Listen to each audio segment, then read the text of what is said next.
Good afternoon, and thank you. This is actually the one of a series of talks. Are we up? Yes, we are up. Yeah. About the mill architecture. The mill is much too novel and complex to be summarized in just one talk, and this is a series. You are there on the cache hierarchy. Those ones which have already been done, including the one here that Andy mentioned, and our thanks to Stanford for asking us to come back. Those ones which have already been done are available on our website there, and this and future ones will also wind up being posted as well.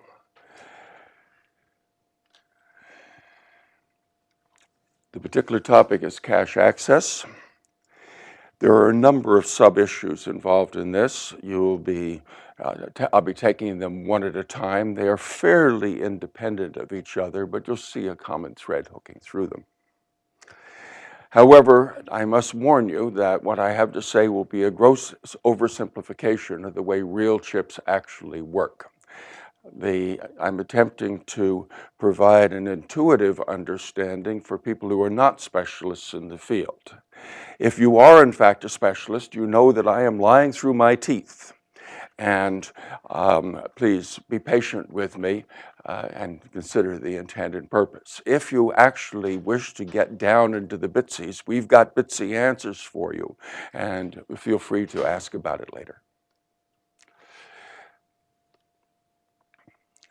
The first topic is deferred loads, and I will explain that. But first, I must mention where we're coming from. This is not a research project. It's not an academic product. It's intended to be a commercial chip. Consequently, we must, in fact, wind up being driven by the marketplace. And what the marketplace wants out of a CPU is high execution throughput, low power, and cheap. Fortunately, how to provide that for at least certain kinds of programs has been well known for over 30, 40 years. First, your program needs to be wide issue. Your architecture needs to be wide issue. If you're going to have high execution throughput, you need to be able to have high parallelism and have a whole stack of instructions that are executed simultaneously. However, in addition, if you're going to have low power, you have to get all of the, what am I going to do next, get ready to do it next, do it, and then figure out what I'm going to do after that logic, which it consumes 90% of the performance of modern general purpose chips like your x86 Haswells, for example. And coupled with static scheduling, you need to have an exposed pipeline for those two sort of come together if you're in fact going to wind up having a low power environment.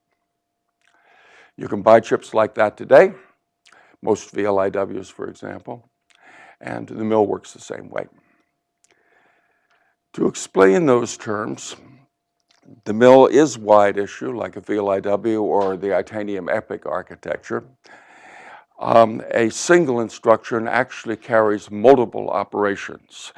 How many the mill is a processor family, and how many a particular instruction can carry varies by the particular family member. Here, for example, the instruction carrying 3 operations.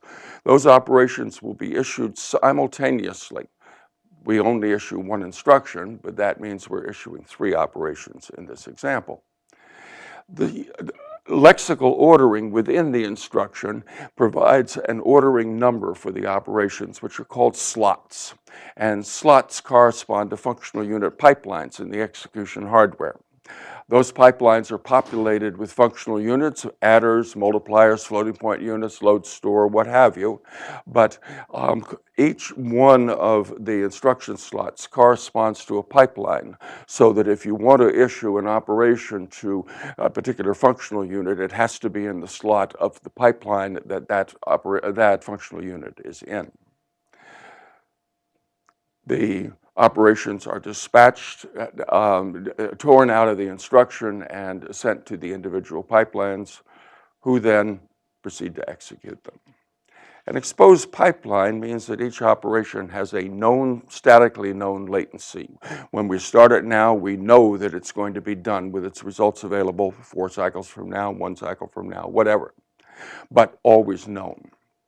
Thus, for example, if we have that source code, a sum minus a product, well, the sum and product are independent of each other and can be executed in parallel, simultaneously. So the instruction for that is going to have 2 operations, an add and a multiply. That will, of course, wind up being linked to 2 functional units, an adder and a multiplier. And the dotted pink line there means a cycle boundary in this and future slides. So sometime after we issue the add and the multiply, we're going to have results which we're now going to want to subtract. So there'll be a separate instruction with a subtract in it. There may be other things as well, but there'll be a subtract for purposes of this code fragment and a corresponding functional unit. 1 cycle later, well, we've got a sum because an adder takes 1 cycle, but the multiplier isn't done yet. Multipliers are not 1 cycle operations. So things are still in progress. So we have to go for another cycle, and now the multiplier is done and it's got its result available. Those 2 results are what we wanted for the subtractor. So they flow into the subtractor, and that in turn gets us the result of our final operation. Now you notice the grayed out item there that says who holds this. That's a result which winds up being just held because we're waiting for other things to come out. But there's no really good reason to hold it. Instead, what you always really want is to have your code so scheduled such that the producer's results come out just in front of when the first consumer wants that value. So what we really want is to do that, so that the multiply starts early because it takes longer, then the add, and then both results come out at the same time. They retire is the term for the operation completing, and it will wind up going down into the result available for the subtract, and we have our final result. This mechanism is called static scheduling with an exposed pipeline. The mill works that way. There are lots of other chips that work the same way. Commonly in the embedded world, stream processors, lots of things. There's a catch. There's always a catch. The catch is the exposed pipeline only works if you reliably have a statically known latency for every operation, because we've got to get things put out in the right order so that the issue comes out and the results come out at the right time. Not all operations have got a fixed latency that is recognizable. If the latency is not statically knowable, then the compiler must assume the common case, which is typically the optimistic case. And if the compiler is wrong, then everything else, we have to stop issuing all other operations until we actually have that result. Well, we're a wide machine, so stopping all other issues may mean that we are stopping issuing tens, hundreds of operations that we otherwise could have done, but it doesn't work because the timing turned out to be wrong. Ouch. In practice, the only varying latency operation that matters is load. Now, to show a bit of the detail about what we do about it, this problem, I got to point out a little bit about the hierarchy. If you have a load operation and it hits in the top level data cache, $1, why, on most machines, that'll take 3 cycles or thereabouts between the load and when the value has gone to the cache, been checked, If you do translation, translation has been involved, the value has come back. The hardware engineers who do processors put blood, sweat, toil, and tears into making that as fast as possible because it is on the critical path for all program execution. And they can get it down to 3 cycles for many architectures. If the value you want is not in the top level cache, in order to make it fast, they make the top level cache small, which means very frequently the value you want will not be there. There isn't enough room to keep all the values you want. So instead you go down one more layer to the second level cache, D2.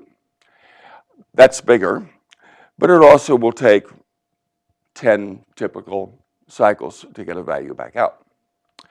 If it's not there either, well, there may be still another layer of cache, but where you're seeing the pattern here, but eventually you'll wind up having checked all your caches, and you're going to wind up going to DRAM, and that can be 300 cycles, depending on exactly what it is that you hook up and how lucky you were with respect to the DRAM refresh logic. That is extremely painful if your program has to do that. This is the load problem. When you write, for example, an add, and then a load, and then a shift, and then a store, well, that's your logical program. That's the order you want things to happen because these operations need the results of the operations in front of them. But what you actually get is an add, a load, a stall, a stall, a stall, for a change, another stall. And finally, the value came back and you can do the shift and the store and so forth. Every architecture has this problem. They all must address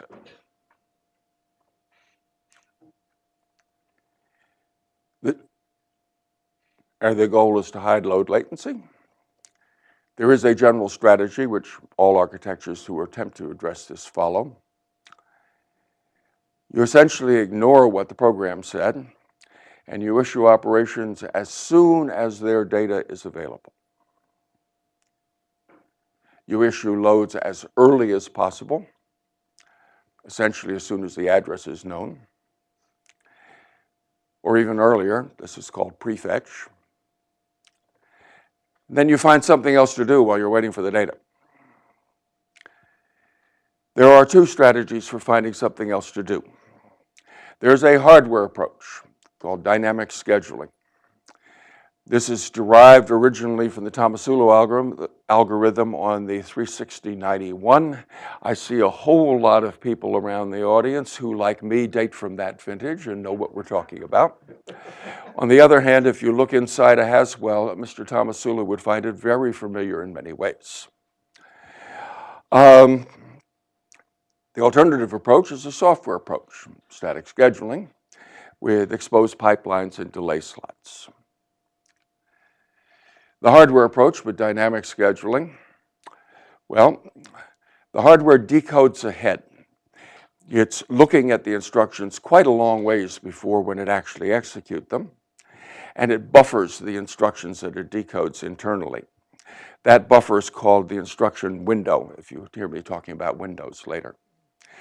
It tracks all of the operations whose data is not yet ready. When the operations do have their data available and the hardware to execute it is available, then it can issue the operations. And as operations retire, it updates those operations which might have been waiting for that result so as to make them known to be issuable as soon as corresponding hardware is available. This is a good way of doing things, which is why this laptop and most general purpose machines work this way. The good news is that the strategy can, in fact, hide latency, those 3 cycles if you happen to hit in the top-level cache.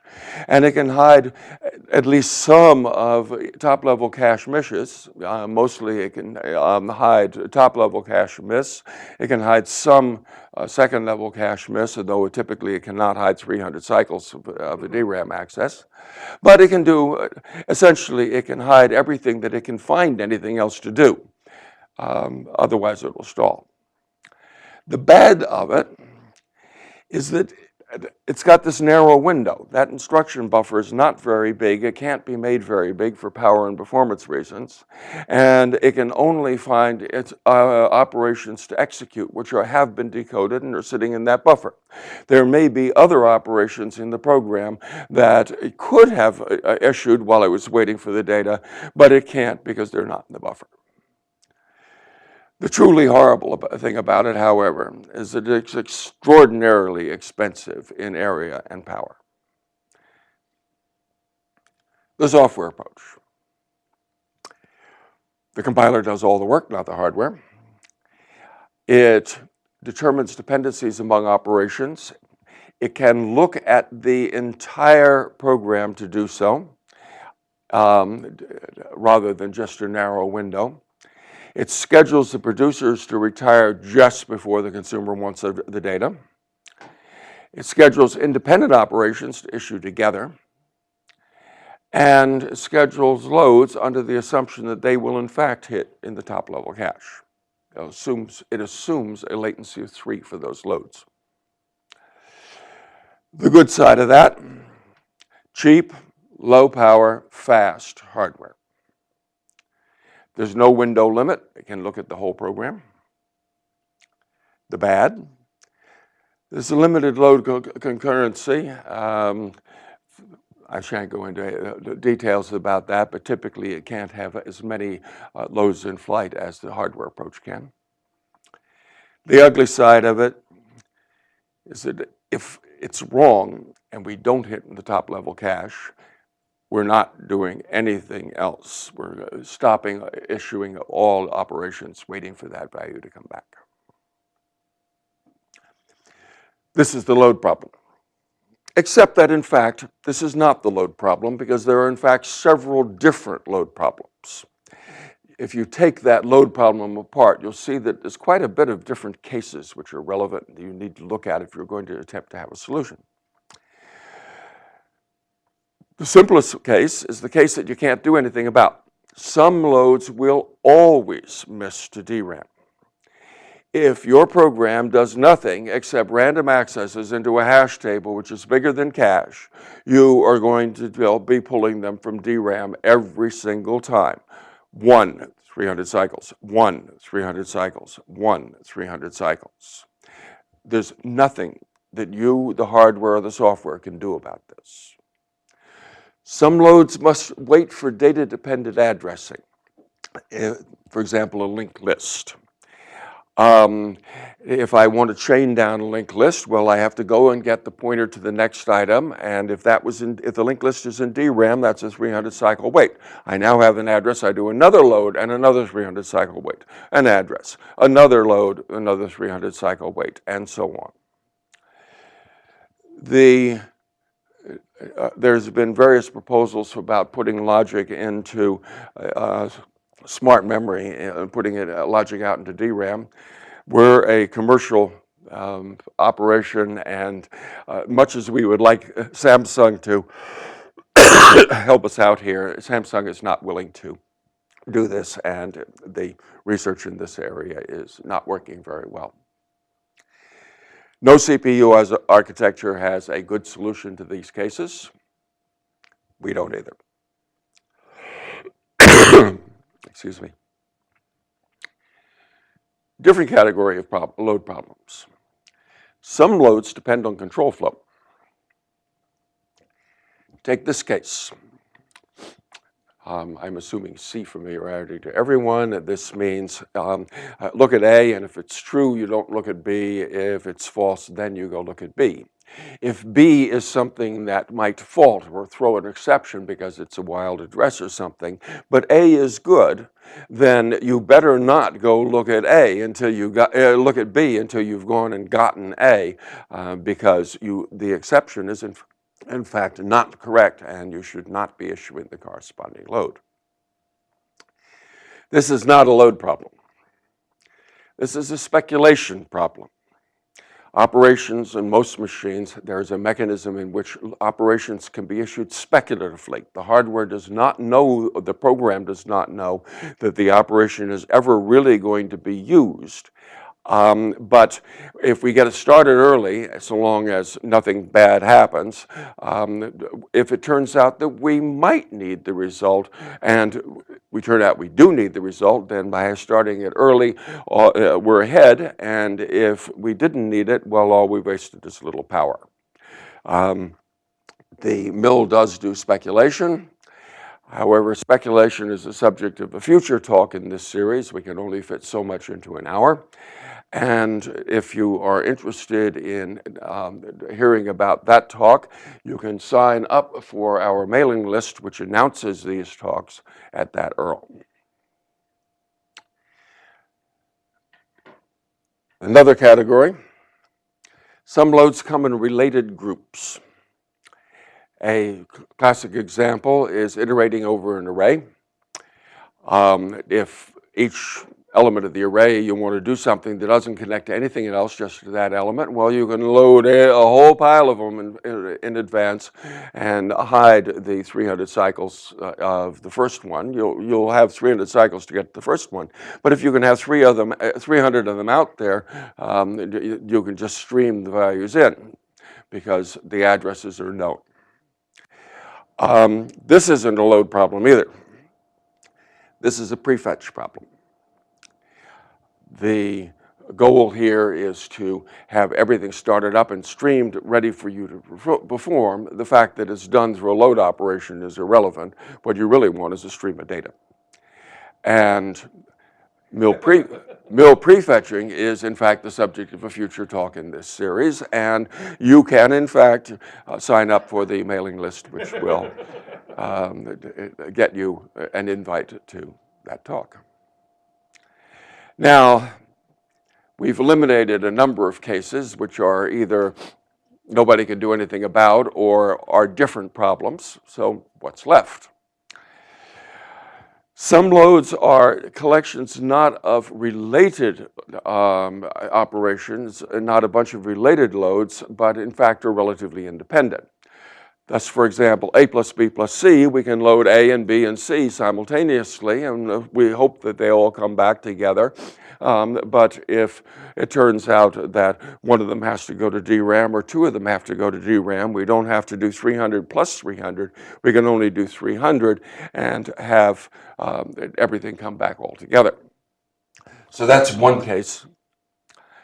Another case is where you do a perfectly ordinary load and it misses in the D cache, top level D cache, but it does hit in the second level D cache, and because that's 3 cycles versus 10 cycles, it took you an extra 7 cycles you didn't anticipate, but you may have 7 adds or multiplies or what have you that you can be doing in the meantime. Second case, it's a way to hide unexpected delay of relatively small quantity of unexpected delay. Both hardware and software approaches may be able to find 7 operations to perform, but it's not going to find 200 operations to perform while waiting for a DRAM hit. Out-of-order hardware handles both of these cases and handles it very well, but only these cases. This is a quote I love. The dirty little secret of out of order is how little out of order there actually is.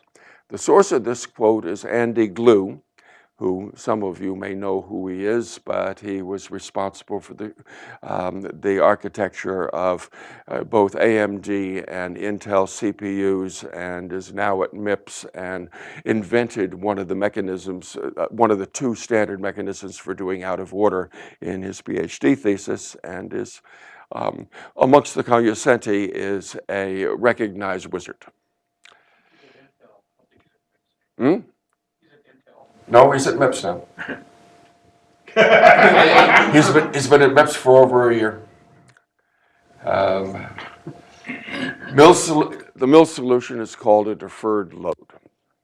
We've given you what the background is. Now we tell you what we do about it. A generic mill load operation. You, of course, have an opcode, load. You have an argument, which is an address. The mill has got a bunch of address modes. There's nothing greatly surprising about that. There's a 64-bit base address, a up to 32-bit offset, and optionally a scaled index. So plain, so common. You also have to say how wide a thing you want. The mill supports 1, 2, 4, 8, and 16 byte loads, or vectors of each of those. And so you have to say what it is that you want. Here's where things get strange. There's another argument called the delay. This is the number of issue cycles which the hardware must wait until retiring the result of the load. If you put in 3, the hardware is required to return the result in 3 cycles. If it can't return the result in 3 cycles, you will have stalls. If you put in 7, it returns the result in 7 cycles. So the program is explicitly controlling the retire time. So the load issue is here. We do another instruction. We do another instruction. We do another instruction. And it's still a 4th instruction. And now that's where the load retires. The consumer can be in the following cycle. Its data is available there. How do we know that the data is going to be available? Because the load operation said retire is deferred for 4 instructions.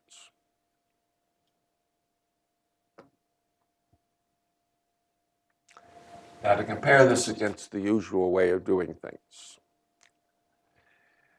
when there's nothing to do but wait, we've got a load and there's no other operation which is available that can be done until we get the result back from the load. We assume that there are no independent operations available.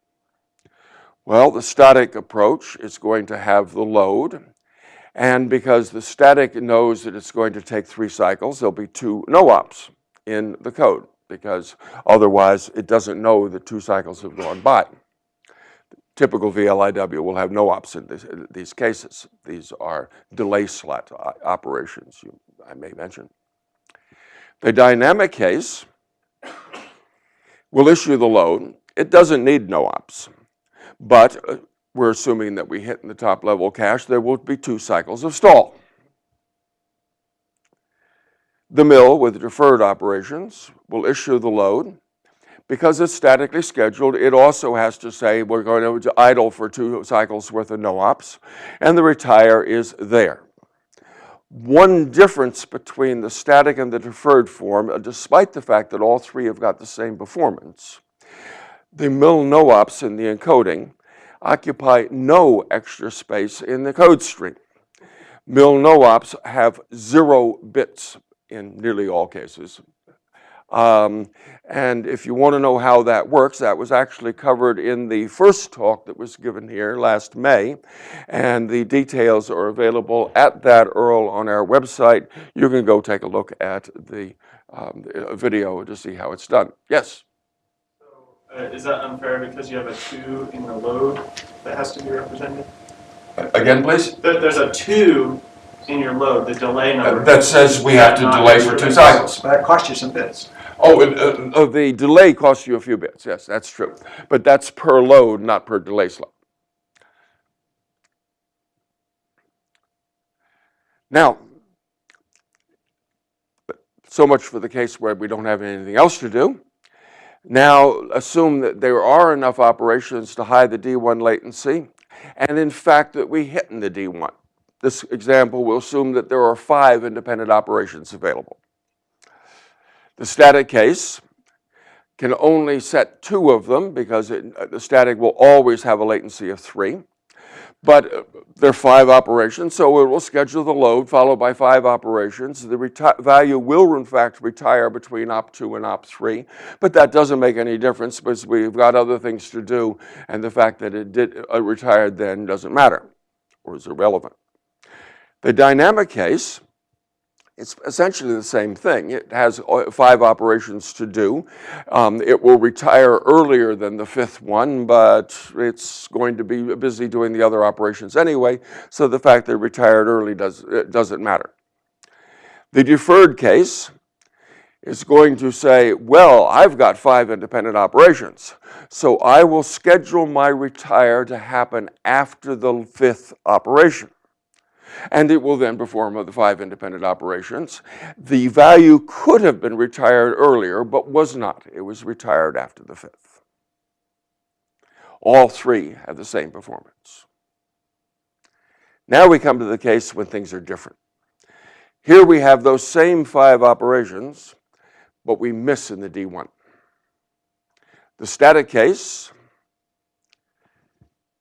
well, it schedules the load followed by the 2 operations that it knew about, but then it will stall at least 3 cycles, and perhaps more. The double yellow line there means an unknown number of cycles if we happen to go to DRAM. Eventually it will retire, but it's only actually executed 2 of the possible 5 at the point of retire when it picks up again. The dynamic case can do better than that. It can, in fact, get all 5 done before it has to stop and wait for the value to come from wherever the value is coming from and picks up with the retire. The mill, deferred encoding, will have scheduled all 5, will do all 5. At that point, if the value is not available yet, we too will wait, waiting for the value to come back, and we will, at that point, retire. So the deferred case is the same as dynamic in terms of timing, and both are better than static. Reordering of your code can give you more opportunity to hide these stalls. You manually can rewrite the program, or the compiler can do it for you, or the hardware can reorder operations, so long as program semantics are maintained. So, for example, if that's the initial code, and that actual code, there's an operation there to hide 1 stall, so there will be a second stall even if we do hit in the L1. But loads can be hoisted over prior operations. They can be moved. And like that, we now have 2 operations between the load and its consumer. So we're hiding 2 stalls. If we hit in the D1, there will be no stalling at all. In addition, consumers may be lowered over later operations. We now have got 3 in between the load and the consumer. That hides 3 stalls. There are constraints. You can't hoist a consumer over its producer, that you have to preserve data flow order. But you also have to look out for side channels. There's 2 important categories of side channels. One is that loads and stores can communicate through memory, and the other is operations can communicate through exception handling. If the program, it may be important that any exceptions are delivered in program order. I won't address exceptions. Exceptions are the subject of another talk. The problem of going through memory, this talk is about memory. The problem of going through memory is if loads and stores refer to the same address. Obviously, a load and a store referring to different addresses that are not communicating and in general can be reordered. But if they go to the same address, well, you can't hoist a load over a store or you'll get the former value, where what you're supposed to get is the later value. Hardware knows whether it's the same address or not. One of the advantages of the hardware dynamic scheduling. The software approach does not know whether it's the same address. It can tell sometimes, but all too frequently it cannot tell because the two addresses may alias, they may overlap. And in the case when the hardware winds up finding that they don't overlap, but the compiler cannot prove that they don't overlap, this is called false aliasing and is a source of considerable inefficiency in pointer-heavy code like most of your C and C++. So, eliminate aliasing. Loads see memory as of a snapshot in time. All stores which take effect prior to that snapshot in time, it can see. All stores which take effect after that snapshot of time, as far as the load is concerned, do not happen. The mill defines that loads see memory as of the mill's retire cycle, not where the load operation itself is issued, but where it retires. The instruction load 7, yes, it means deliver the result after 7 cycles, but it also means deliver the result as it will be after 7 instructions. This gives alias immunity. Load issue may be hoisted over stores, including stores at alias, because the issue is irrelevant. The only thing that matters is the retire. If this is your original code with a load and the consumer down there at the bottom and a bunch of stores prior to it,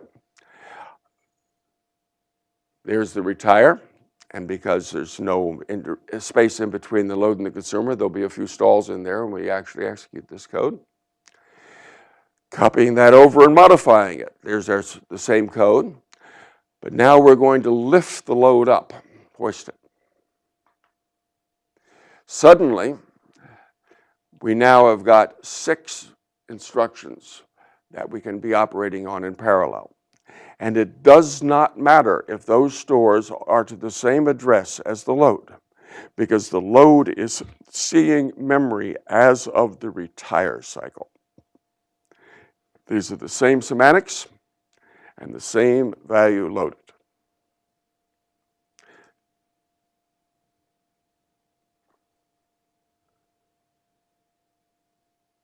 Loads can cross control flow.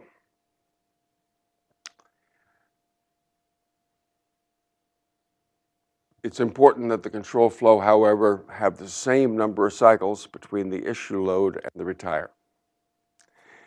If I have an if-then-else, that diamond there is an if-then-else, and we did a load of 9 cycles, and if the then and the else are both 6 cycles, well, it doesn't matter which way the control flow went. What we're doing is we're counting the number of instructions issued, and we'll get the retire there 9 cycles after the load was issued. If, on the other hand, the then and the else have got 2 different timings, 6 versus 3, for example, if we go down the 6 side, well, we'll retire there. But if we go down the 3 side, we would retire there. That's not going to work. So instead, we define what we call pickup loads. A pickup load operation looks very much like a deferred load operation. You have an opcode, you have an address, you have a width, but instead of a delay, you supply a program selected name, which identifies this particular load. The load issues there. The example uses T5 for a name. There is an instruction, some number of instructions, and then we execute another operation called pickup with the same name. The pickup acts as the retire for that load.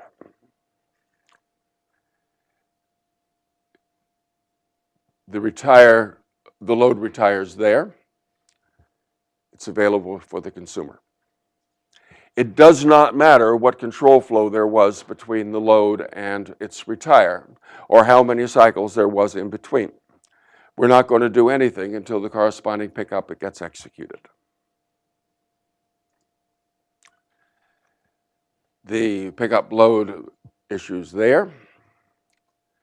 The retire is deferred until the matching pickup is executed,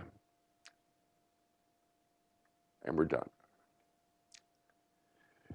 The compiler strategy for getting this kind of code into a code stream is actually quite simple. Most wide issue machines use time reverse scheduling, and we do too. You schedule the code in time reverse order. You decide where the consumers are first, and then you schedule the producers for that, and then treat the producer as a consumer and schedule the producers for that, and so forth. So scheduling is done in time reverse order, though the resulting binary will be executed in time forward order. The schedules produce retire immediately in front of the first consumer of its value. You schedule the longest latency data flow internally to the compiler first. That'll give you your best code and the shortest overall latency. You hoist the load issue to immediately after where the address is produced. For many loads, the address is statically known, and you don't have you can hoist it all the way to the top of the function, for example, if you're loading out of the stack frame. If it turns out that there's fewer than the minimum number of cycles in between the load issue and the load retire, you may have to add a few no-ops. And when you've got that, you figure out how many cycles there are in between the load and its retire, and that's the delay that you put in the corresponding load operation. This algorithm is straightforward, it's quasi-linear, and is real easy in the compiler. The trade-off, in out of order, well, you can hide parts of some misses, and parts of all the misses you can hide. It is immune to false aliasing, but you got complex and power-hungry hardware. Static scheduling, a miss stalls instruction issue. You cannot resolve false aliasing, but you got simple and economical hardware. The mill, we hide the same misses as out of order. We are also immune to false aliasing, but we have simple and economical hardware. Now, I said when we started that we wouldn't talk much about implementation, but this needs at least a word or two about how those work on the inside. Each mill family member defines a number of retire stations. These are hardware units containing buffers. Let's assume that the family member has got that number of retire stations. The load operation, that load operation, will first allocate a station. It will then unpack the arguments of the load into the station.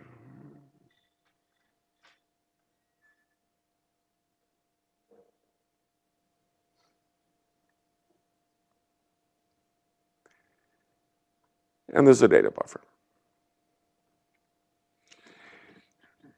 In parallel with this, we send a request to the memory hierarchy for that width number of bytes at that address.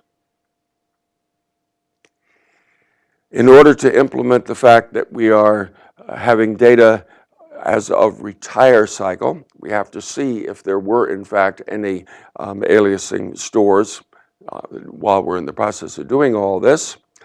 So when a store functional unit handles a store operation, it converts that into a store request, which is sent to the D1. And there's your store functional unit. And there's the D1 that we're going to send to. Meanwhile, any active retire stations are monitoring the stream of store requests, looking for aliases. There's probably some inactive stations, but the active stations are going to be looking at the store requests as they flow by. If they hit, that is, if there's a matching or overlapping address, the station discards any buffered data that it has and re-requests the load. That re-request will see the result of the store.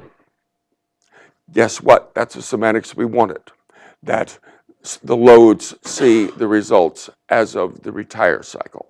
And if in fact there is aliasing, and true aliasing is very rare in real code. False aliasing is unfortunately rather prevalent, but true aliasing is rare.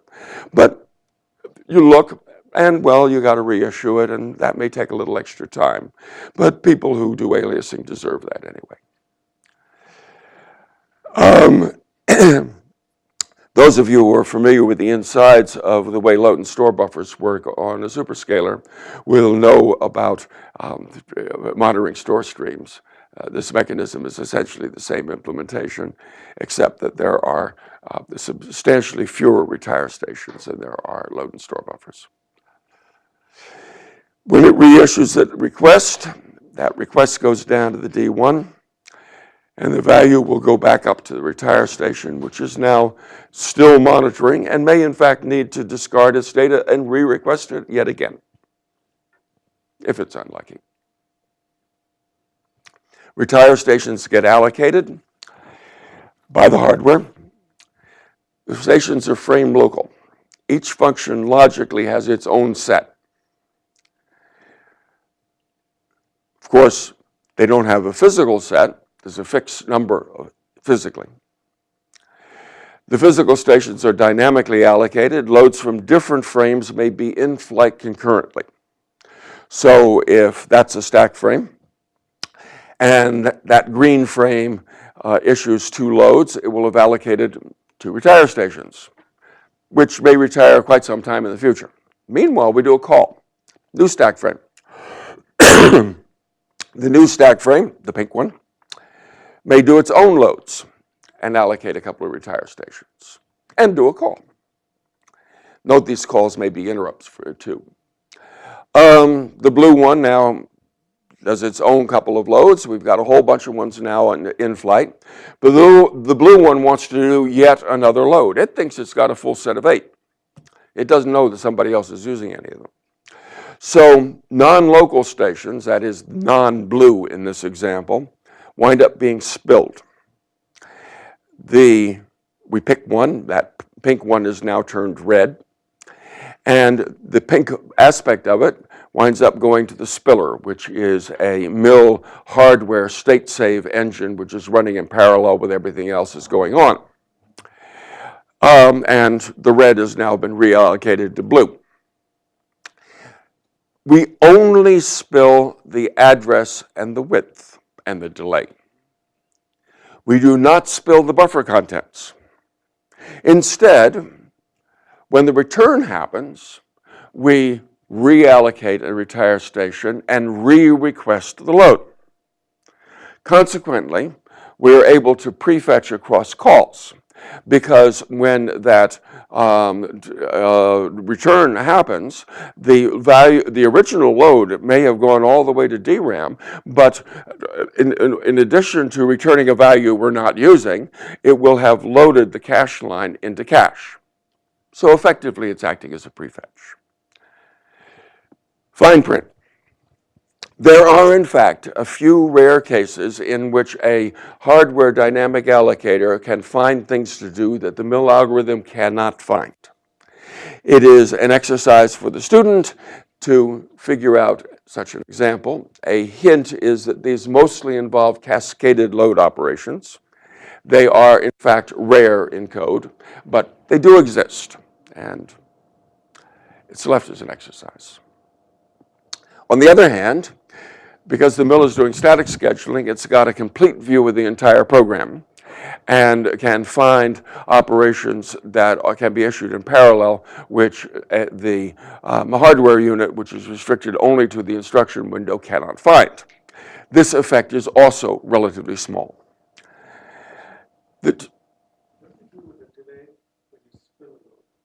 I'm sorry, I'm slightly deaf and I can't hear that at all. With the delay when you spill a load. The delay remains unchanged. You're only counting cycles within the frame that issued the load. We're not counting cycles within the called bodies. So it's not correct to think of the delay as representing some sort of a fixed point in the instruction space. It's a fixed point with respect to the code of that function. Call is one instruction. The call is one instruction, no matter how long the subroutine takes. Yes, the call counts as one instruction.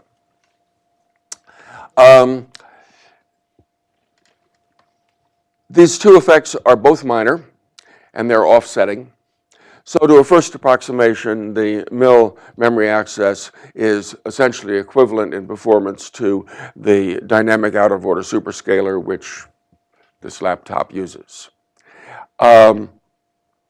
However, the power and area and complexity cost is vastly less.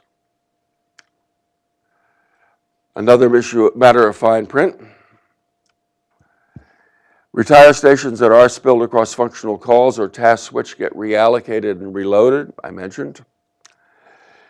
The original load will, in fact, have brought the line into DRAM, typically, though it may wind up getting kicked out depending on how complicated that call was. And in fact, branch prediction logic can anticipate that a factor return is going to happen and get the reissued requests started ahead even before the return happens. The branch predictor may be wrong, but that doesn't matter because we're just simply going to toss away the reissueds anyway. So much for loads. However, memory costs are not restricted to loads. There's a thing called a store miss. You'll excuse me. When a program writes to memory and the line is not in cache that it's writing to, traditional architectures have got two possible things they could do. They could take the new data and write it directly to DRAM. This is called write-through. Alternatively, they can issue what amounts to a load, a read to bring in the cache line, and then once the cache line is in, then they can simply update it as if it had been there from the beginning. This is called write back. Either way, that store has to be buffered. It occupies memory traffic and bandwidth, and it's a fair amount of arm waving and power cost within the logic to handle it. Not on a mill. On a mill, every byte in the caches is 9 bits long. There are 8 data bits and 1 bit that tells you whether the 8 data bits are meaningful, a validity bit. When you do a store and you put a value into that byte, the store supplies the 8 data bits, and the fact that they've been stored into sets the valid bit. If you allocate a new cache line that has not yet been stored, all of the bytes are invalid. So, for example, let's say we're storing 8 bytes containing the first part of hello world. Now, that's not the actual store syntax, it's purely for illustration. And there's no cache line. Well, When there's no cache line, we will in fact allocate in hardware a cache line in the top level cache. And the X's there mean that in fact they're all invalid. That value now gets written. We now have valid data, 8 bytes of it, and the remaining bytes remain invalid. Now assume that there's an interrupt.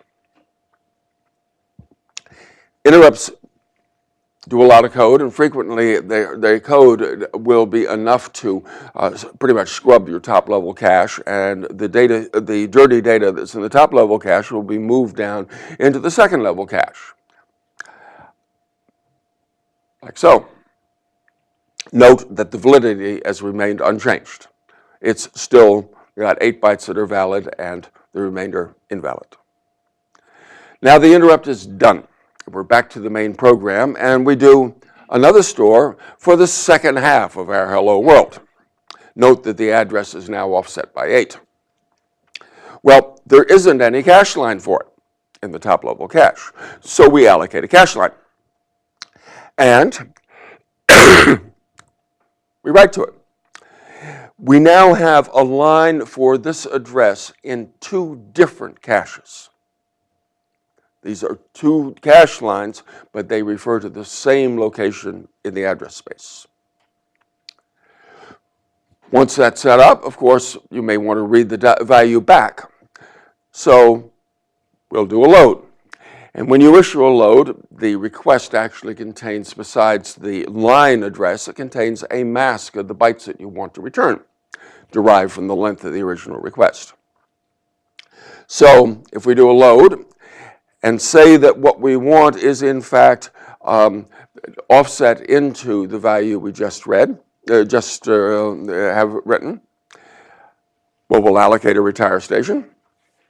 We'll create a request with a mask and send that request down to the top level cache. The top level cache will find the corresponding line, if it's there, which it is in this case, and see if there's any overlap between the valid bits of the cache line and the mask bits in the request. In this case, there are, and those bytes get returned to the retire station. Only those bytes. But notice we still have some green requests. We still have not satisfied our entire request. The remainder need to be passed down the cache hierarchy to look at the next level cache, where again, we wind up checking to see if there's any overlap between the valid bits in the line and the request bits. There is, and those values get returned to the retire station. Now all of the request bits are satisfied. We can simply discard the request. No need to go any further. Although if there were some still left, we would in fact go further, ultimately down into DRAM. Our retire station is now satisfied, and the load can retire.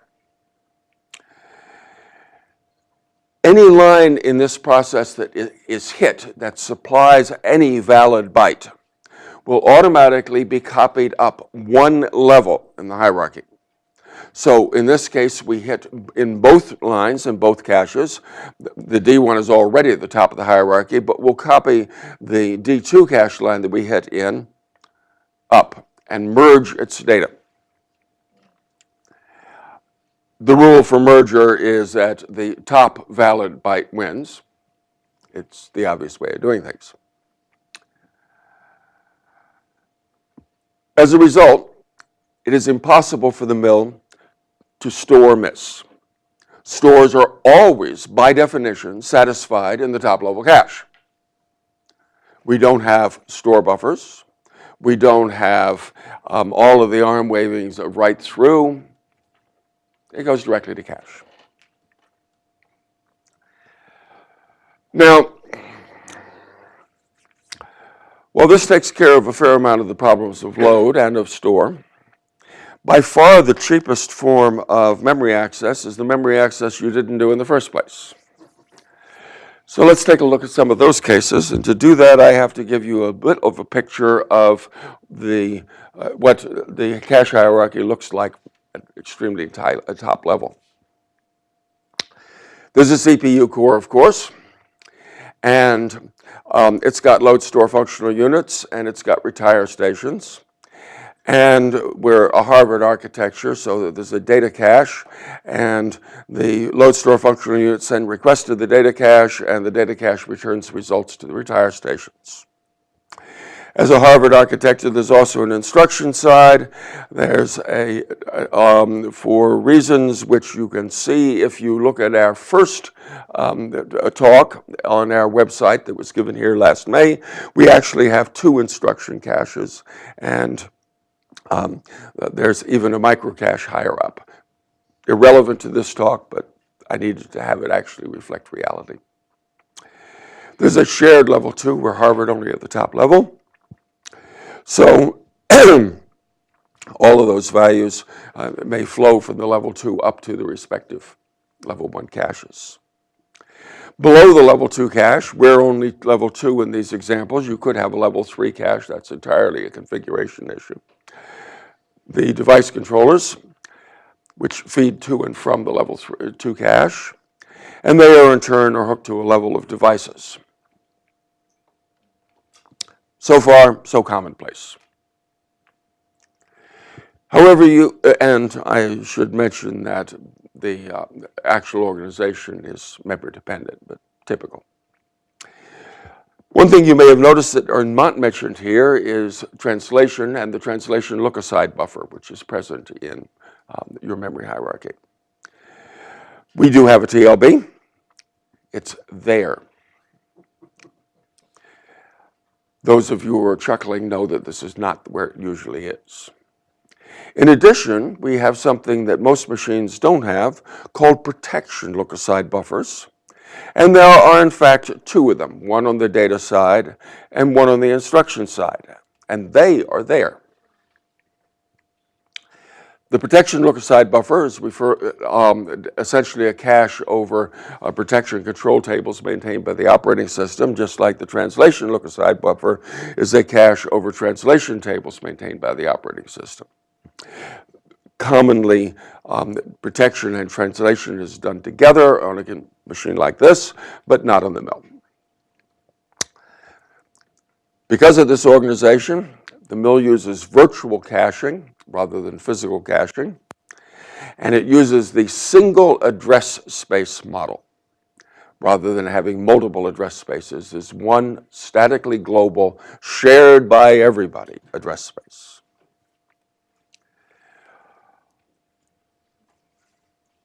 Everything within the blue dotted line uses virtual addresses. Everything within that blue dotted line uses physical addresses. Now, to compare the models, the traditional model, program addresses must be translated to physical addresses before they can be looked up in cache, because the cache uses physical addressing. So a load operation passes a virtual address to the TLB. The TLB turns it into a physical address, which goes to a cache, which return lines to the CPU. The TLB is doing both translation and protection. If the protection fails, you'll get a fault, a trap. On the mill, all the tasks you're using virtual addresses. There is no aliasing across tasks of the OS. So a load operation actually sends the request to 2 different entities. One, it sends directly to the cache. Translation is not required, and data gets returned to the CPU. Simultaneously and in parallel, it sends the same request to the protection buffer, and if the protection fails, we will get a fault, just like anybody else, but that fault is done in such a way that the data that would otherwise have been pulled never does actually get back to the CPU. It's done in parallel with the request in the cache. This critter, the TLB, is a bottleneck. Because it's squarely in the middle of the critical path, it is vital that it be exceptionally fast. Fast means high power. Fast means small. Consequently, TLB misses are commonplace. And, well, it's painful. The reason why it's used is for historical reasons. Back when there were only 32-bit address spaces, but computers started having multiple programs running whose cumulative total address space across all programs was more than 32 bits would hold, well, you're screwed. And the solution was to give each program its own 32-bit address space, distinct from the physical address space used, and translate everything from the program's own idea of what a particular address bit pattern meant to what the hardware meant by a particular one. That translation is the TLB. This is no longer relevant in a 64-bit address space. You can fit lots and lots of programs with lots and lots of stuff in 64 bits. The cost, it's the critical path, it's power hungry, it's small, so it has to be multiple leveled, and real programs, as opposed to benchmarks, frequently are spending as much as a quarter of their entire processing time dealing with TLB. Why put translation after the cache? Well, the TLB is out of the critical path. In particular, you're only going to go to the TLB if you miss in cache, which means that 95% of all the loads and stores are never going to go to the TLB. Consequently, it can be big, it can be low power, and if we're going to the TLB, it means we missed in cache, and what's going to happen next is a 300-cycle DRAM wait. So consequently, if we take a cycle or two extra to be economical in our TLB, well, 300 versus 302 cycles, nobody cares.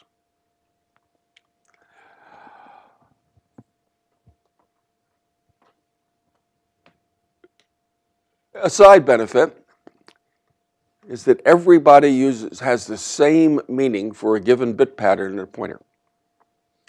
Consequently, if you want to pass a pointer between programs, or most importantly, a pointer between a program and the operating system, the bit pattern means exactly the same for both sender and receiver. The two may have different permissions. One may say, I have the rights to use this bit pattern, the other may not. But they mean the same place. Consequently, you don't have to do any translation when you're sending these things across. It turns out that on many machines and many operating systems, the operating systems winds up spending a truly amazing quantity of time handling system calls that take pointers, things like reads and writes, and getting them translated to what the operating system thinks is the corresponding address. Not at all necessary on a Mac. Protection checking can be done in parallel. It's easy. Now, when we allocate memory, on a conventional machine, an allocation like a memmap, which is, if you speak Unix, when we allocate a megabyte, it does not actually allocate physical memory. What it does is it allocates address space. But it has to record the fact that it's allocated this, and the way it records that fact is that it maintains a page table private to the operating system. And that page table is full of PTEs, or page table entries, one for each page, that says this hunk of address space is in fact been allocated. It belongs to this program. And because we haven't allocated any physical memory, we are saying that this page is unrealized. It's not yet backed by any physical memory. This is a good thing, because backing things by physical memory is expensive. But the operating system sets up its page table in memmap. When we do a store into the situation, bear in mind there's no physical memory again, that store is going to, the first time through, remember translation is in front of cache, so we can't look at cache yet. So we go to the translation look-aside buffer, the TLB. The TLB will not find anything in there, and so it consults the OS page tables, and it will find an entry in the page tables, and it will find that it is unrealized. It will then cause the store to trap into the operating system. There's no physical memory. Somebody's got to get me some physical memory because stores always will wind up going to physical memory, and the caches will use a physical memory address. The OS winds up allocating a physical page there, zeros it, which takes quite a long while because it has to go actually to DRAM for all of this stuff. You notice it takes a while. Updates the page table entry to the corresponding physical address. That's now turned green to indicate it's correct. Fixes up the page table entry and returns from the trap, and the store can now proceed. All is happy except for the person who is looking at the clock. On the mill, well, we don't create page table entries. Instead, by definition, any address space that is not covered by a page table entry is unrealized. The memmap, well, there's still a page table for those pages which have had places allocated for them. But the memmap allocates the address space, but nothing gets put into the page table. We now do a store. Well, remember, stores don't go to memory. Stores only go to the top-level cache. No involvement with the TLB. We don't have to find a page table entry. There's no associated physical memory, and the address space is backless. This is backless memory.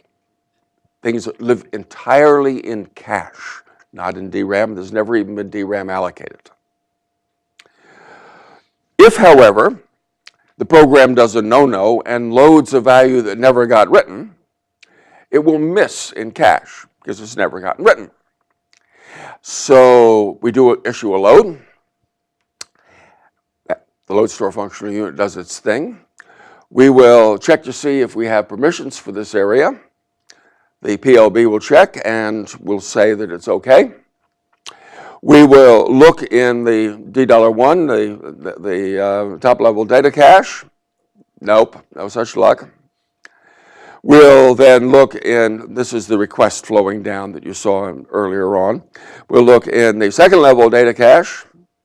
Nope. We'll now find the page table entry, which involves looking in the TLB, just like anybody else. And when the TLB won't find it, but it'll look in the page table, and it won't find a page table entry either. There isn't one. At this point, without going to DRAM, we've got a retire station, the TLB returns a 0 directly. That is, a miss to backless memory implicitly defines that backless memory is already 0. We didn't have to allocate it. We didn't have to initialize it. We simply load miss into it. Oh, this thing is backless. Have a 0. The retire station has a 0. Up the value goes when it times out or the pickup happens. And away we go. There is no access to DRAM. The other side of accessing DRAM is an evict. Bear in mind the stores only go to the top level, but eventually cache gets busy and we wind up evicting dirty values that have to be written back. Well, that eviction, you will always pick a victim. That victim, of course, will be in the second level cache because that's things that get written out. So we select the least recently used line, standard algorithm, and let's say it's that line. We'll search for a page table entry. Guess what? There ain't one. So at that point, we have to allocate a physical page. We are, in fact, going to put things out into DRAM. We need a physical page. And let's say that that is the physical page which you allocate. We update the page table by adding a new page table entry, which refers to our new data, our new the physical memory. We copy the data to memory. We discard the cache line, the one we just evicted, and that cache line is now usable by somebody else. Is that allocation of the main memory an OS function? All steps are in hardware. What happens in case of memory map input output? So if I store to memory map. Save it until after the talk. Otherwise, I'm going to run into time trouble. I will answer. There are no traps to the OS. Fine print, of course. You knew there was going to be fine print. The way this works, the way the hardware is able to do it, is that we use a hierarchical page table, which is a common mechanism in which you have different sized pages. But uniquely, we support pages which are 1 line long.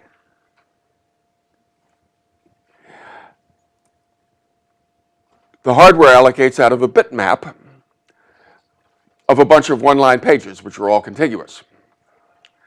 Hardware allocates out of bitmaps real well. If it succeeds in running out of its bitmap, then the hardware will allocate from a list of available other blocks, which has got associated bitmaps. If it runs out of blocks, it triggers a trap. However, there's a background OS process which makes sure that the hardware's list of blocks is full enough that actually running out is a rare event.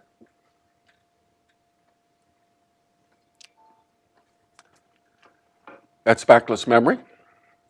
And that takes care of many memory things, but not all of them. A large quantity of the memory accesses for everyone is stack frames. Probably the majority of all memory references for everything except high-performance computing and benchmarks.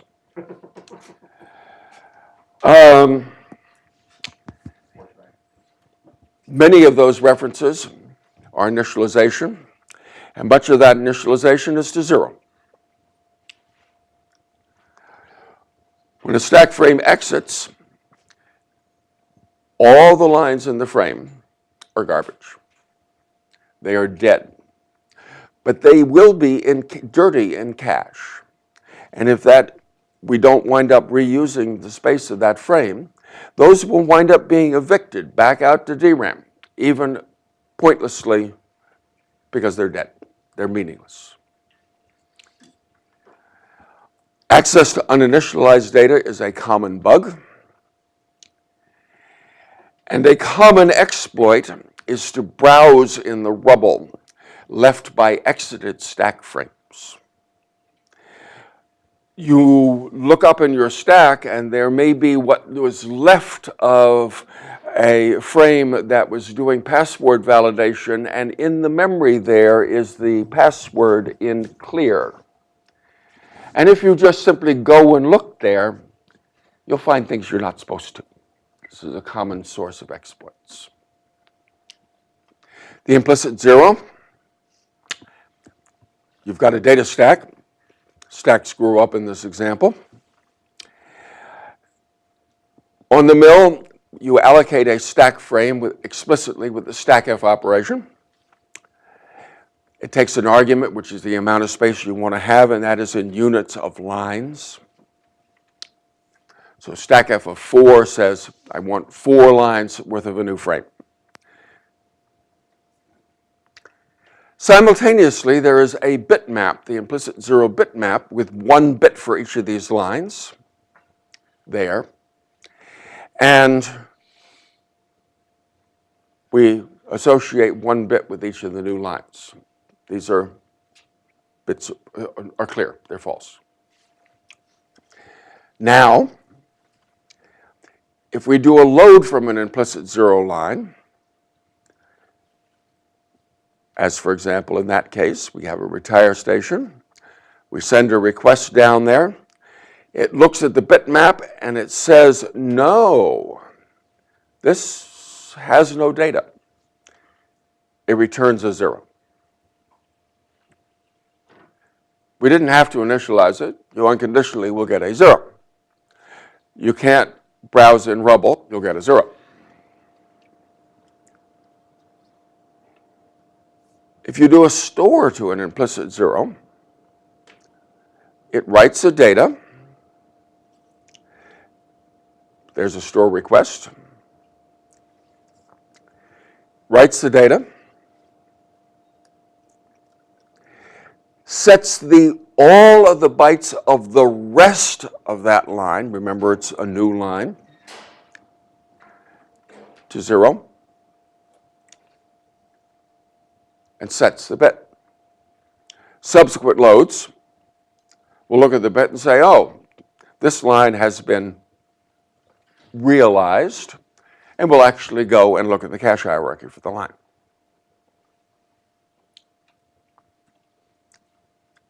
A return operation discards all realized lines in the frame that you're returning from. So we've got 1 realized line here that is there. We execute the return. That line is discarded. In the course of cutting back the stack, we reset so those lines are no longer part of the stack. We also reset the corresponding bits in that bit mask. The realized lines are discarded. In fact, what we wind up doing is we just simply clear all the valid bits.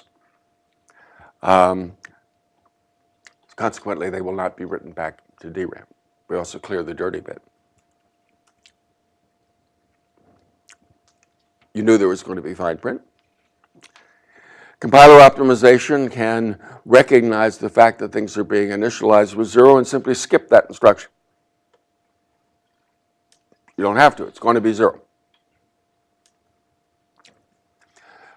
However, this greatly confuses initialization error detecting tools like Purify or Valgrind. So those have to be modified to run on a mill so that they are aware of the existence of an implicit 0. Otherwise, they will give you errors all over everything. It could be used for other kinds of allocation. We do not. There's been some discussion about using it for the active allocation point in a garbage collecting system, but maybe someday. The bit mask covers all of the lines at the top of the stack, and obviously it rotates with the stack in the obvious way. Consequently, it may cover lines which cover more than one stack frame. A typical implicit 0 mask will be 64 bits covering the top 64 lines of the mask, which may be a number of different frames. As calls happen, the mask rotates, so it's always covering the top lines of the mask, of the stack.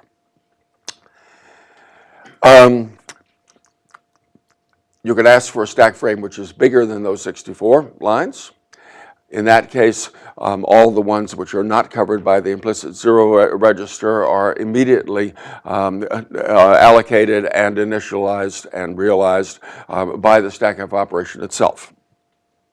It just generates the necessary numbers of dummy stores.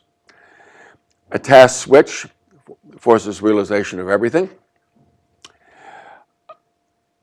There's complications of implicit zero if you're running in a multi-core, because the memory does not reflect what the running core with the implicit zero is going to see. If some other core has the ability to look at memory underneath it, it will see the values that should be zero but are not because it's looking at real memory. The hardware has mechanisms to handle this.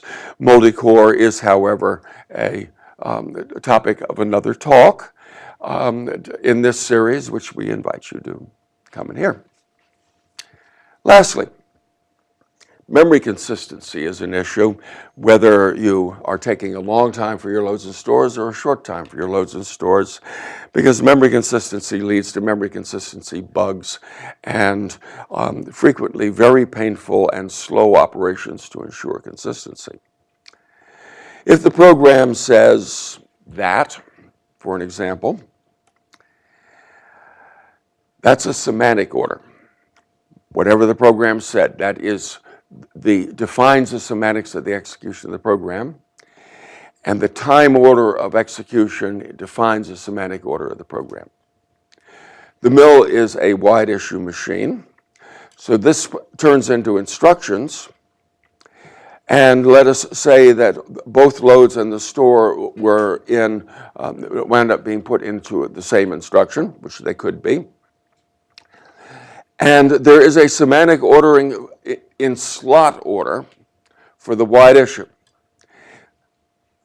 It is the compiler's job to make sure that it encodes the operations in the slots in the same order as the program is specified. So we know that the slot 0 load must be the load 1 on the left-hand side because it has to be before the store. And the load in slot 2 on the right-hand side must be the one, load 2, which is after the store, in order to preserve semantic order. Now, we now have semantic ordering within an instruction. That instruction winds up being distributed out to functional units during decode, as explained at the very beginning. And those wind up going out to the functional units in slot order. Consequently, we are now defining a semantic order within the functional units as they execute. In fact, physically, they may be running in parallel, but the visibility between units is ordered in that same semantic order. Those functional units issue requests. Those requests will wind up going down to cache, and request defines a request order, which is also the same semantic order as from the beginning. But the loads are as of the retire, not as of the instruction. Quite true, and if I could put all of that on a slide, I would.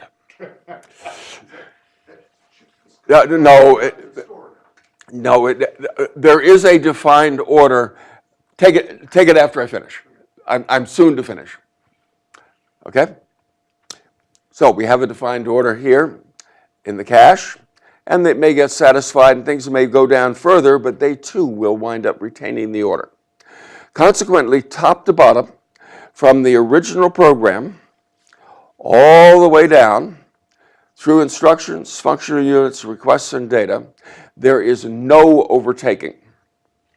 Nothing is done out of the original order. This is called sequential consistency and is universally regarded as the most intellectually understandable memory model and organization, but it only applies within a monocore, within a single core.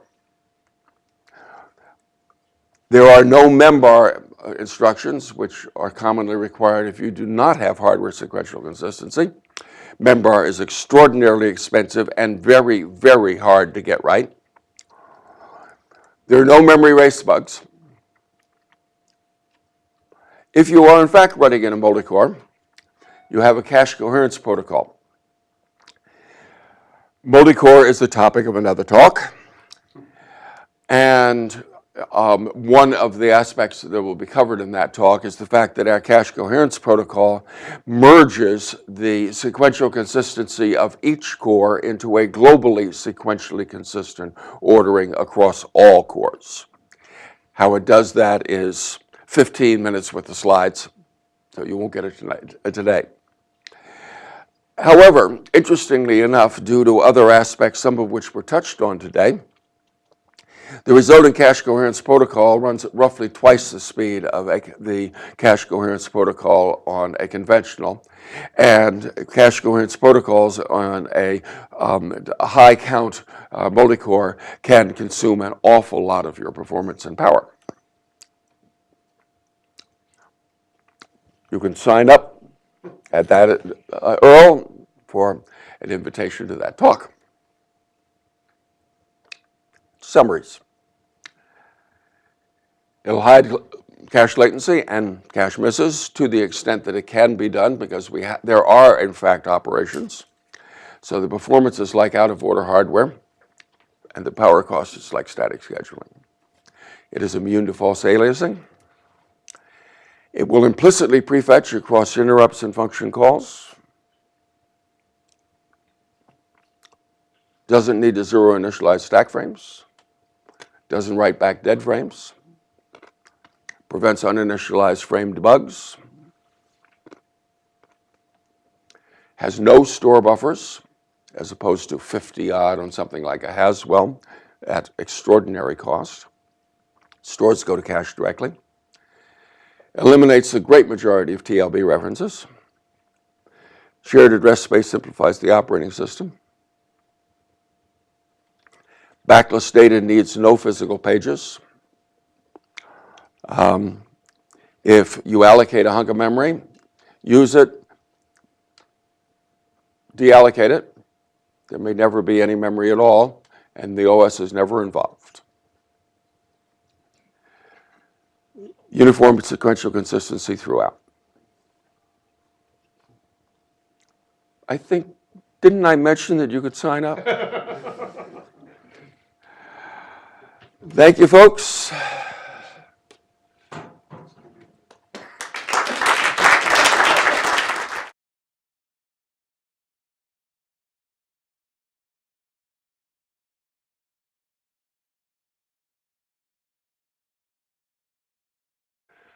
Low power and cheap.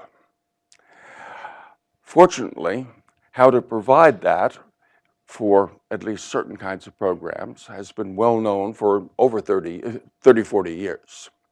First, your program needs to be wide issue. Your architecture needs to be wide issue. If you're going to have high execution throughput, you need to be able to have high parallelism and have a whole stack of instructions that are executed simultaneously.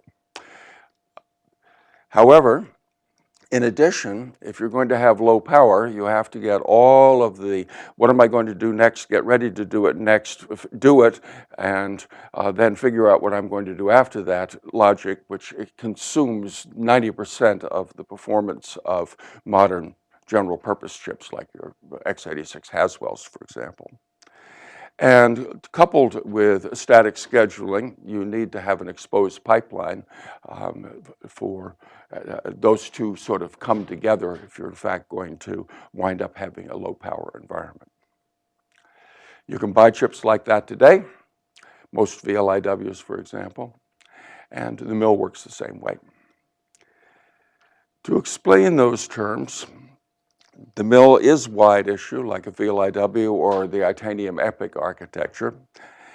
A single instruction actually carries multiple operations. How many the mill is a processor family, and how many a particular instruction can carry varies by the particular family member. Here, for example, we have instruction carrying 3 operations. Those operations will be issued simultaneously. We only issue 1 instruction, but that means we're issuing 3 operations in this example. The lexical ordering within the instruction provides an ordering number for the operations, which are called slots. And slots correspond to functional unit pipelines in the execution hardware. Those pipelines are populated with functional units, adders, multipliers, floating point units, load store, what have you. But each one of the instruction slots corresponds to a pipeline, so that if you want to issue an operation to hierarchy, if you have a load operation and it hits in the top level data cache, $1, why, on most machines, that'll take 3 cycles or thereabouts between the load and when the value has gone to the cache, been checked. If you do translation, the translation has been involved, the value has come back. The hardware engineers who do processors put blood, sweat, toil, and tears into making that as fast as possible because it is on the critical path for all program execution. And they can get it down to 3 cycles for many architectures. If the value you want is not in the top level cache, in order to make it fast, they make the top level cache small, which means very frequently the value you want will not be there. There isn't enough room to keep all the values you want. So instead you go down one more layer to the second level cache, D2. That's bigger, but it also will take 10 typical cycles to get a value back out. If it's not there either, well, there may be still another layer of cache, but where you're seeing the pattern here, but eventually you'll wind up having checked all your caches, and you're going to wind up going to DRAM, and that can be 300 cycles, depending on exactly what it is that you hook up and how lucky you were with respect to the DRAM refresh logic. That is extremely painful if your program has to do that. This is the load problem. When you write, for example, an add, and then a load, and then a shift, and then a store, well, that's your logical program. That's the order you want things to happen because these operations need the results of the operations in front of them. But what you actually get is an add, a load, a stall, a stall, a stall. For a change, another stall. And finally, the value came back and you can do the shift. The producer's results come out just in front of when the first consumer wants that value. So what we really want is to do that, so that the multiply starts early because it takes longer, then the add, and then both results come out at the same time. They retire is the term for the operation completing, and it will wind up going down into the result available for the subtract, and we have a final result. This mechanism is called static scheduling with an exposed pipeline. The mill works that way. There are lots of other chips that work the same way. Commonly in the embedded world, stream processors, lots of things. There's a catch. There's always a catch. The catch is the exposed pipeline only works if you reliably have a statically known latency for every operation, because we've got to get things put out in the right order so that the issue comes out and the results come out at the right time. Not all operations have got a fixed latency that is recognizable. If the latency is not statically knowable, then the compiler must assume the common case, which is typically the optimistic case. And if the compiler is wrong, then everything else, we have to stop issuing all other operations until we actually have that result.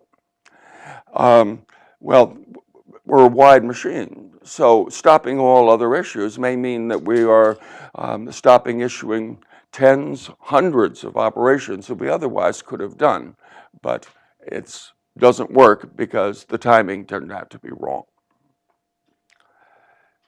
Ouch. In practice, the only varying latency operation that matters is load. Now, to show a bit of the detail about what we do about it, this problem, I got to point out a little bit about the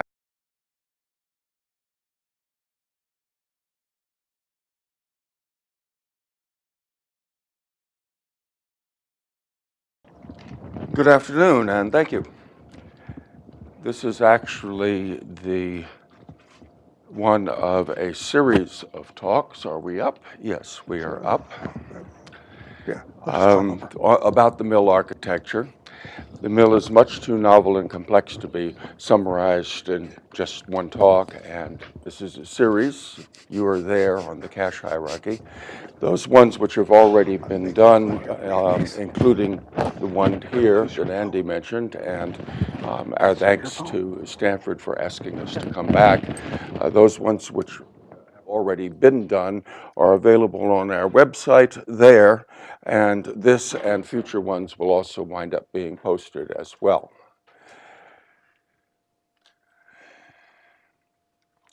The particular topic is cache access. There are a number of sub-issues involved in this. I'll be taking them one at a time. They are fairly independent of each other, but you'll see a common thread hooking through them.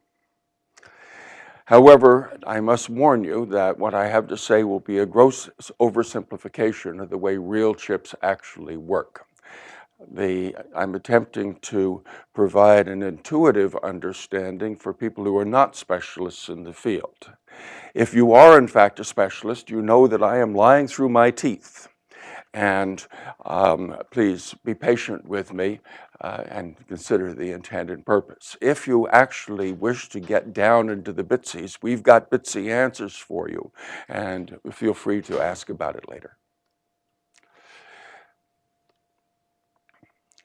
The first topic is deferred loads, and I will explain that. But first, I must mention where we're coming from. This is not a research project. It's not an academic product. It's intended to be a commercial chip. Consequently, we must, in fact, wind up being driven by the marketplace. And what the marketplace wants out of a CPU is high execution throughput. A particular functional unit, it has to be in the slot of the pipeline that functional unit is in. The operations are dispatched, torn out of the instruction and sent to the individual pipelines, who then proceed to execute them. An exposed pipeline means that each operation has a statically known latency. When we start it now, we know that it's going to be done with its results available 4 cycles from now, 1 cycle from now, whatever, but always known. Thus, for example, if we have at source code a sum minus a product, well, the sum and product are independent of each other and can be executed in parallel, simultaneously. So the instruction for that is going to have 2 operations, an add and a multiply. That will, of course, wind up being linked to 2 functional units, an adder and a multiplier. And the dotted pink line there means a cycle boundary in this and future slides.